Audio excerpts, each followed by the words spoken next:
Oke brother, assalamualaikum warahmatullahi wabarakatuh. Kembali lagi bersama saya Herudin di channel saya Rida Jaya Motor. Kali ini saya mau update lagi ke teman-teman untuk kasus Jupiter MX yang susah nyala.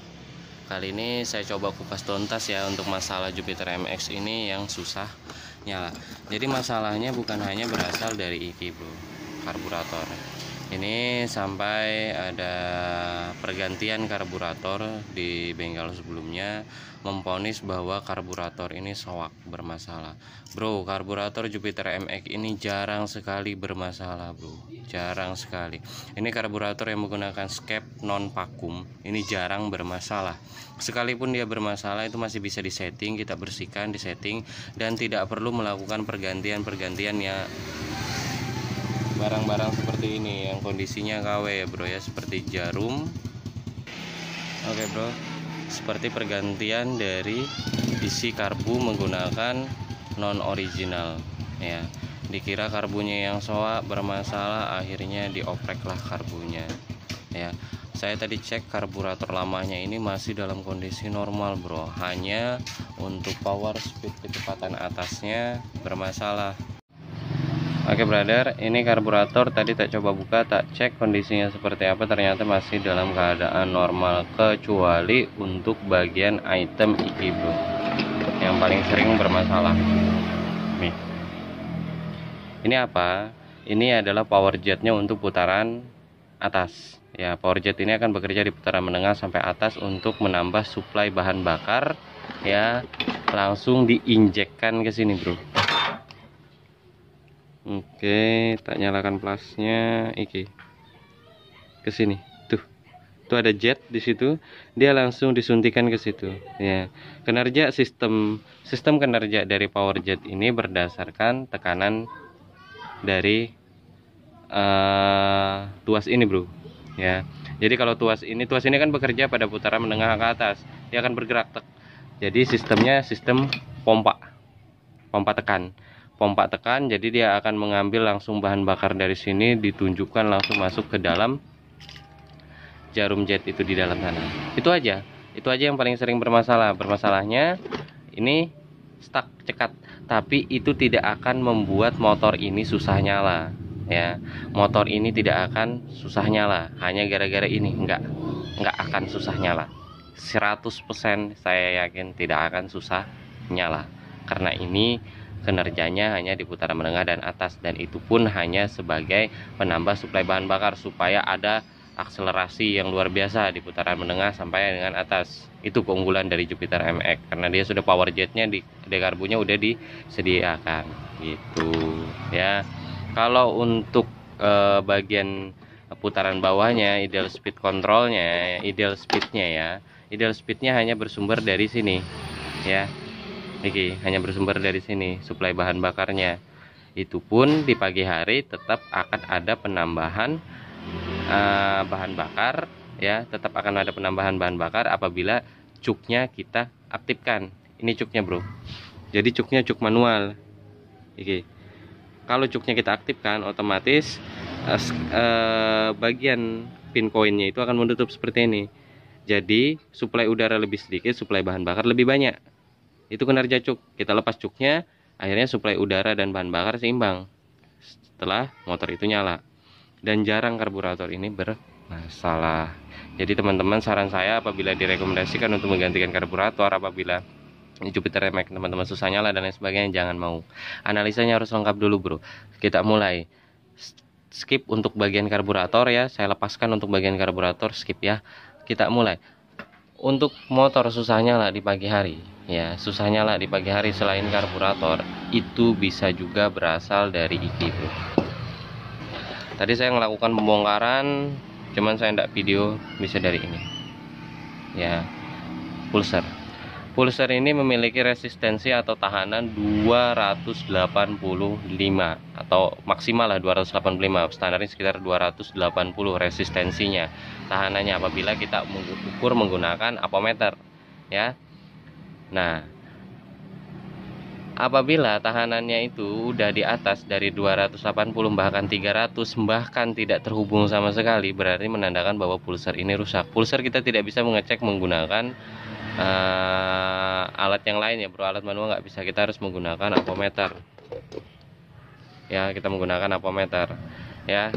Jadi untuk memastikan pulser ini bermasalah apa enggak, cek aja dengan menggunakan apometer ya. Oke. Terus untuk pulser ini, apabila kita melakukan pergantian pulser tanpa harus mengganti spoolnya bisa, tapi pulser yang kita gunakan itu pulser KW, ada dijual di pasaran bro, harganya cukup murah kalau untuk pulser KW ya. Apabila karbu tadi ini sudah disetting sedemikian rupa tapi tetap aja susah nyala, pengapian tetap akan ada apabila pulser ini belum mati total bro, tetapi efeknya ada berebet dan susah nyala ya. Motor MX itu apabila sudah normal mesinnya, engine ini udah normal ya, tidak ada ngasap, tidak ada trouble, motor akan tetap mudah dinyalakan ya apabila karburator itu udah kita setting ya. Kalau pulser ini dalam kondisi normal, jika pulser bekerja dalam kondisi tidak normal itu akan susah nyala ya. Hanya pulser yang punya kemungkinan bermasalah kalau motor itu susah nyala. Jika pengapian itu kita cek masih ada, pengapian masih ada, derajat pengapian belum tentu tepat. Kenapa? Karena pulser ini memastikan untuk derajat pengapian itu betul-betul tepat pada posisinya, TMA. Kalau pulser bermasalah, informasi yang dikirimkan ke iki CDA salah, otomatis tidak akan ada sinkronisasi derajat pengapian, waktu pembakaran yang tepat, loss kompresi, susah nyala, itu terjadi akibat iki pulser. Itu yang pertama. Dan yang kedua, karburator udah disetting tapi sudah berebet, pulser dicek 282, tahanannya masih berebet juga, masih susah nyala juga. Awas bro, ada terjadi loss identifikasi di bagian iki. Keran bensin otomatis yang dari tangki ini terkadang tidak terkoneksi oleh para bengkel, oleh para mekanik. Kenapa? Ini bisa menjadi biang keroknya. Bahan bakar yang disuplai ke sini dicek, dicabut selangnya bagus ya. Dicek selangnya bagus. Oh, bagus nih bahan bakarnya, ngalir aja. Oh, kenapa? Nggak mungkin kerannya.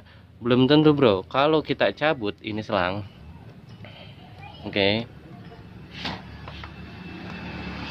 Ini selang kita cabut, ini kan selang vakum nih ya, ini selang vakum, ini dihisap ada terasa aroma bensin atau aliran bensin di lidah Anda. Kalau kita isap bro, ada aliran bensin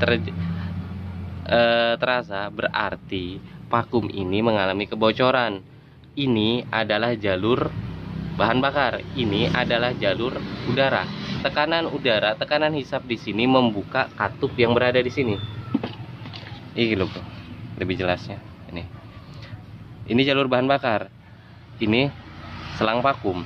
Apabila selang vakum ini kita hisap ada terasa bensin ya, otomatis ada kebocoran, membran ini udah mengalami kebocoran. Apabila dia udah mengalami kebocoran pada tingkat kompresi yang tinggi, pada saat kita rakit ini ada hisapan terus menerus dari intake manifold jalur ke sini, otomatis dia juga menghisap bahan bakar. Terjadinya keborosan ditandai dengan kita menghidupkan motor. Kita hidupkan motor ya, pada kondisi ideal speed seperti ini, kondisi gasnya naik turun, naik sendiri, turun sendiri, naik lagi sendiri, turun lagi sendiri. Berarti di selang ini ada terjadi kebocoran bahan bakar. Di sini hanya selang vakum udara, vakum doang ya, tidak ada bensin yang ada di sini. Disinilah bensinnya bro. Berarti membran ini udah mengalami kerusakan. Solusinya seperti apa? Ikinya diganti, tapi analisanya harus tepat karena bongkarannya panjang bro. Turun tangkinya kita turunkan. Oke, itu analisanya harus tepat ya. MX seperti tadi saya nyalakan, sekali starter enak nyalanya ya. Apabila tidak ada masalah, jika ada masalah pasti susah nyala. Sama putaran MX, Jupiter MX yang down di putaran tinggi, bro ya, down di putaran tinggi. Kalau kita gaspol, dia kadang deng kayak mau mati. Kita gas kaget, deng dia mau mati. Itu ada masalah di sistem pengapian, bukan karburator. Jangan salahkan karburator, bukan karburator bro bukan karburator. Jika karburator itu sudah dibongkar 2 kali, dibersihkan sebersih-bersihnya, tetap aja masalah itu terjadi, bukan di karburator berarti masalahnya. Masalahnya di mana, bro? CDA itu ada kesempatan 50% punya masalah, coil juga punya kesempatan. Jadi ceritanya coil ini apabila dia di putaran panas, di putaran tinggi, dia terputus-putus pengapiannya, itu biasanya terjadi connect antara kutub seri, antara kumparan primernya dengan sekundernya yang berada di sini, kumparan tembaganya, bro, yang berada di coil untuk membangkitkan tegangan sekian ribu volt untuk pengapian, untuk meletikkan bunga api di busi. Ya, berarti ada masalah di bagian coil. Bagaimana cara pengecekannya? Biasanya kalau cara pengecekan seperti itu, kita main uji coba aja. Kita cabut coil yang lama, kita pasang coil dari motor yang sama atau motor yang atau coil yang baru gitu. Oke ya, ini coil kita lakukan pergantian seperti itu, uji coba seperti itu, baru kita tes kembali. Gitu aja. Kalau untuk coil mati setengah, kalau bahasa saya coil mati setengah itu coil biasanya bermasalah di putaran atas pada saat kondisi mesin panas, hidup sekitar setengah jam, 1 jam, diajak trek panjang tinggi, putus putarannya di putaran atas, ada kemungkinan di bagian coil. Tapi jika pada saat kita hidupkan, bro, hidupkan seperti ini, langsung gaspol. Bentar ya. Oke, kita hidupkan seperti ini, kita coba langsung gaspol. Langsung digaspol seperti itu. Kita gaspol seperti ini, bro, ya. Dia ndak langsung akselerasi, kesedek, batuk, ya. Ada jedanya. Itu biasanya selain karbu, jika karbu sudah disetting sedemikian rupa, ada kemungkinan di bagian CDA masalahnya. Terlambat pengapian. Saya pernah mengalami CDA-nya bermasalah akibat ketidakstabilan arus listrik yang masuk ke dalam CDA. Dikarenakan ciprok sudah mengalami kerusakan, bro. Ciprok sudah mengalami kerusakan, tetapi motor ini tetap aja digunakan. Seperti apa? Pergantian aki, bro. Aki sudah drop. Aki sudah drop tetapi ciprok tidak diganti. Aki juga aki sudah drop tetapi aki ini tidak diganti. Akhirnya apa? Ciproklah yang jadi masalah. Ciprok yang akhirnya rusak. Kenapa seperti itu? Aki apabila sudah drop, ya, tidak bisa lagi menyimpan arus listrik. Sistem pengisian pada saat mesin ini hidup, ya, sistem pengisian pada saat mesin ini hidup tidak ada punya beban atau sasaran. Apalagi pada siang hari dihidupkan, lampu motor dimatikan, ya, hidup terus, beban listrik yang besar ditampung oleh beban listrik yang besar ditampung oleh ciprok. Sorry bro, saya tidak bisa buka di bagian sebelah sini. Ciprok ditampung oleh ciprok, ya. Itu tidak memiliki beban sasaran, akinya rusak, akhirnya ciprok kena, ya. Ciprok kena, ciproknya juga arus yang ditransfer itu akhirnya besar, bisa membuat jebol si CDA. Itu satu. Dan yang kedua, penggunaan ciprok KW juga memiliki resiko. Itu ciproknya bro, sana bro. Itu ciproknya, ya.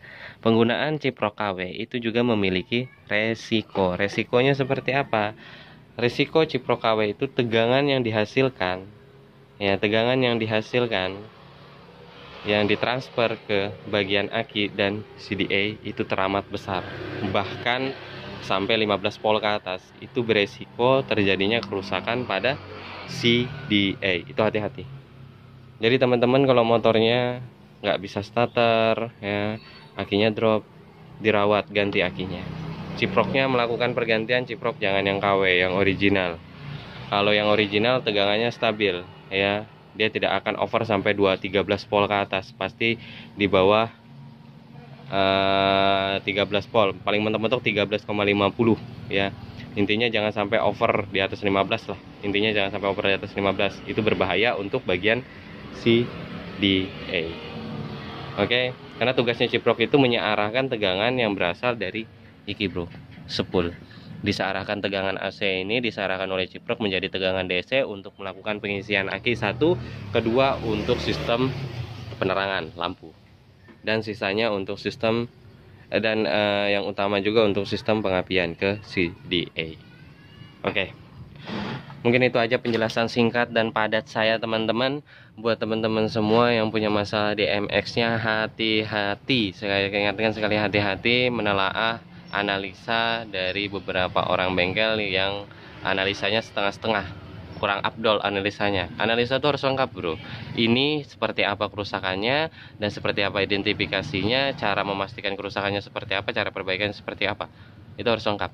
Jika tidak lengkap, tanda tanya bro. Ya, teman-teman harus pintar memilih.